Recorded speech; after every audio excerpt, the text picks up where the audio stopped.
Sveiki, mīļie skatītāji! Liels prieks atkal būt šodien jūsu priekšā un turpināt šī mēneša lielo tēmu vecāku stress un rūpes par sevi.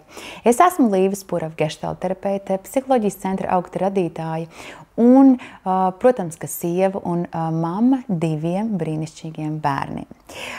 Šodien man gribētos jums piedāvāt kādu praktisku uzdevumu, jo es patiešām ticu, jā, arī informācija var mums ļoti palīdzēt, tomēr praktiska darbošanās, kas nav pavisam sarežģīta, ļauj mums vairāk apzināties esošo situāciju, kur mēs esam, diagnosticēt sevi un ieraudzīt kādas jaunas iespējas, kādā veidā mēs varam sev palīdzēt. Šī mēneša ietvaros es jums piedāvāšu kādu resursu uzdevumu, lai jūs spētu ieraudzīt, cik tad pilns ir jūsu iekšējais rezervuārs. Nu, lūk, jums būs vajadzīga A4 lapa, un zīmuls vai pildspalva tam nav nozīmes. Arī jūsu spēja zīmēt šeit šobrīd pilnībā nav svarīgi.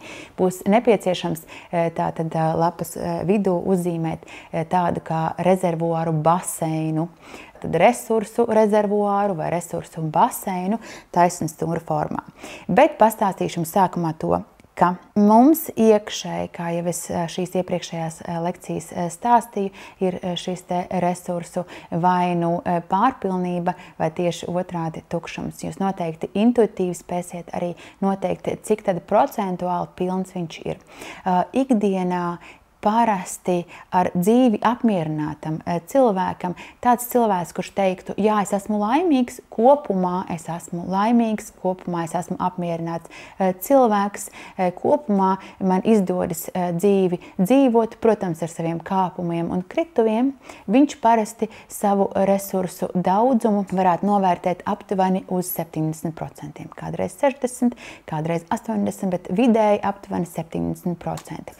Un jā, ja arī kādā dzīves situācijā, piemēram, situatīva stresa situācija, kad, piemēram, bērns ir saslims, viņš šos resursus patērē vairāk, savukārt tad, kad situācija ir beigusies, viņš atkal atjaunojas savā esošajā 70% stāvoklī. Protams, dzīvē mēdz būt dažādas situācijas, kā es iepriekš arī esmu to stāstījusi jums, kad mēs kā vecāki iztukšojamies. Mēs kā cilvēki iztukšojamies un mēs varam nonākt pie, piemēram, 20% vai 30% atzīmes. Ja kādā dzīves situācijā mēs saprotam, ka mūsu resursi ir tik ļoti iztukšoti, bet mēs atkal beidzoties situācijai spējam atjaunot šo te resursu daudzumu, tad jā, tas ir pilnīgi normāli un pieļaujami.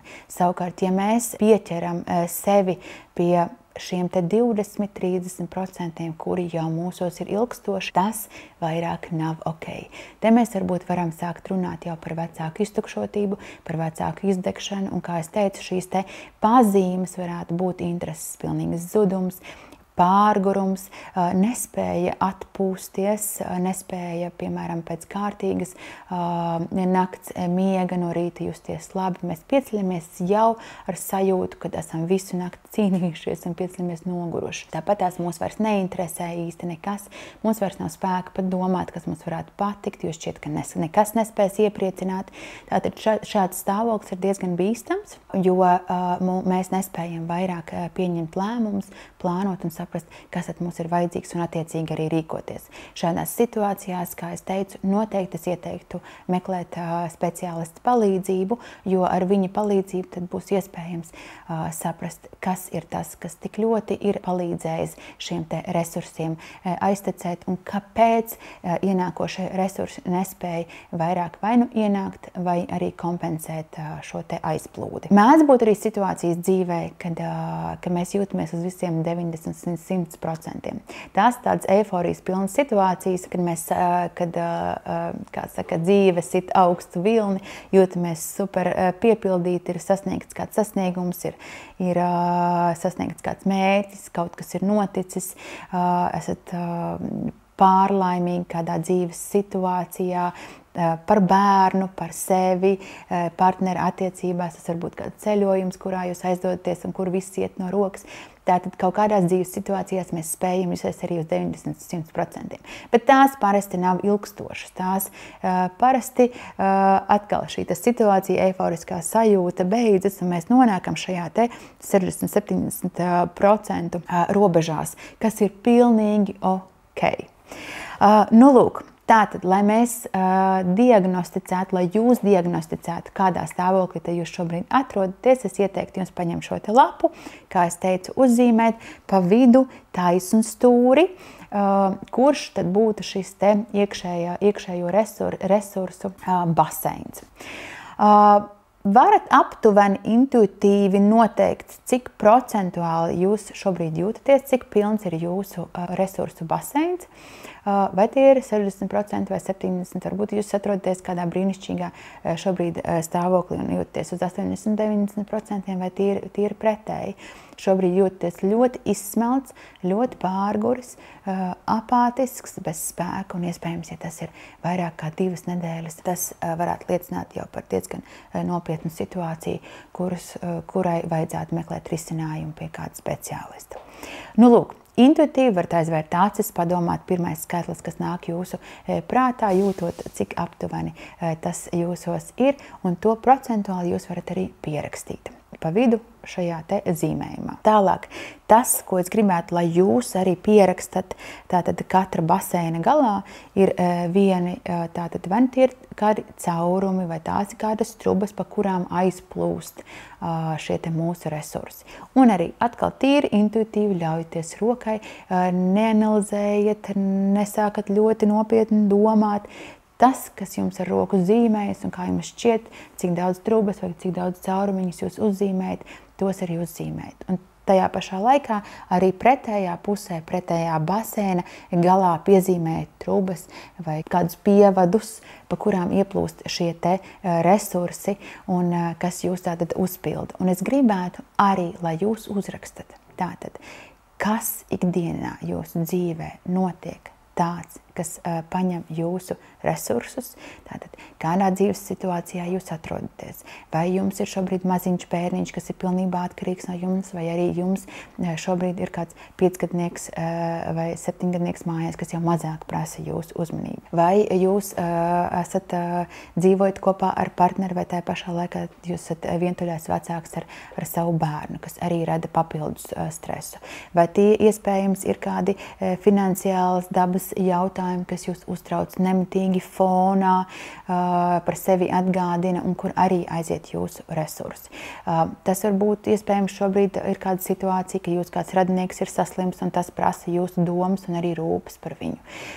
Tās varbūt vienkārši ikdienas lielais skrējiens, ikdienas lielie pienākumi, kas prasa daudz jūsu laika, rūpju un arī spēku. Izvadāt bērnus pa treniņiem, izvadāt bērnus pa skolām un dārziņiem, paspēt pašai uz darbu. Varbūt iespējams ir kādas problēmas vēl darbā ar kolēģiem vai kas tam līdzīgs. Tad visas šīs situācijas un lietas, kas šobrīd dzīvē jums ir, tās visas es gribētu, lai jūs sarakstat pie šiem te vai nu caurumiņiem, vai nu izvadu trubām, ko jūs esat piezīmējuši. Un domājiet līdz pašam sīkumam. Tātad, kur aizplūst jūsu resursi? Un kā es arī gribēju teikt? Un atgādināt, noteikti pierakstiet arī jūsu iekšējās pārliecības. Tas var būt kā atsevišķs uzdevums vai šajā uzdevumā arī kopā, tātad atsevišķas pārliecības, kas jūsuprāt jums varētu traucēt būt šajā te vecāku lomā vai vispār dzīvot. Un šīs te iekšējās pārliecības, kā jau es minēju, tās bija man nesanāks, man nevar uzticēties, pasaule ir bīstama, man bērni ir jāpasargā, tajā pašā laikā man jābūt par ideālo mammu vai ideālo tēti, es nedrīkstu kļūdīties, pārliecība, ka viss ir atkarīgs no manis, tad visas šīs te pārliecības, starp citu, vēl no seniem laikiem varbūt tāda pārliecība, ka bērni ir nasta, ka bērni traucē dzīvot, viņi izjauc, piemēram, karjeru. Šāda veida pārliecības arī mūsos var dzīvot, lai arī mēs negribētu, piemēram, to atzīt. Iespējams, tās ir mantotas, iespējams, tās ir mūsu pašu gūtas. Tomēr tās pārliecības derētu visas izrakstīt pie šiem te, pie šīm te caurumiņiem vai izvadtrubām, kur aizplūst mūsu resursi.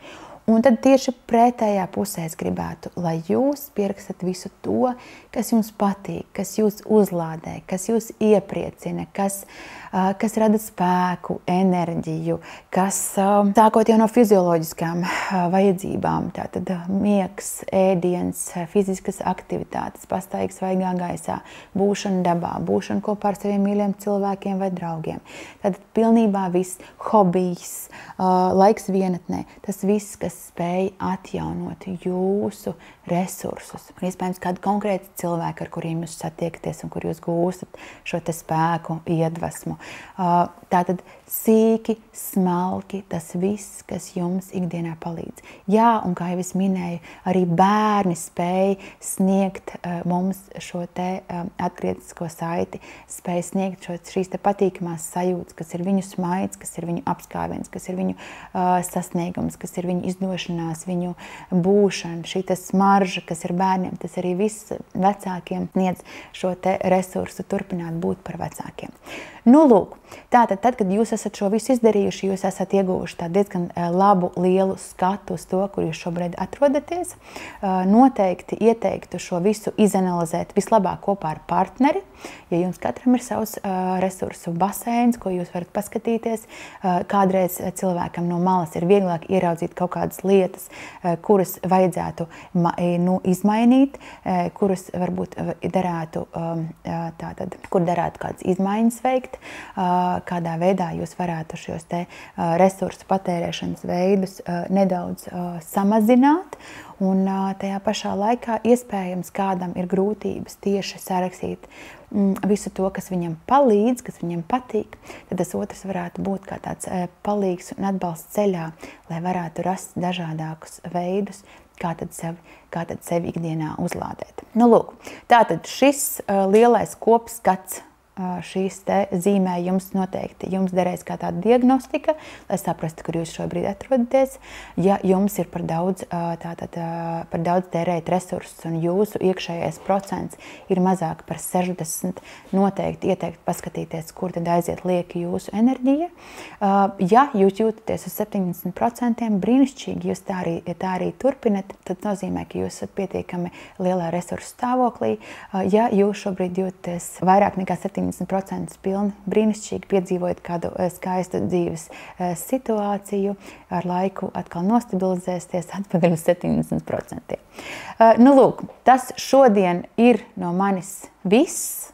Man bija liels prieks šīs 4 reizes pavadīt kopā ar jums, iepazīstināt ar tēmu vecāku stresu un rūpes par sevi. Noteikti iesaku jums padomāt par šo tēmu, pāanalizēt sevi, sevišķi caur šo te pēdējo praktisko uzdevumu. Praktiskie uzdevumi noteikti mums palīdz vairāk apzināties to, kur mēs esam un kādā veidā mēs sev labāk varam palīdzēt.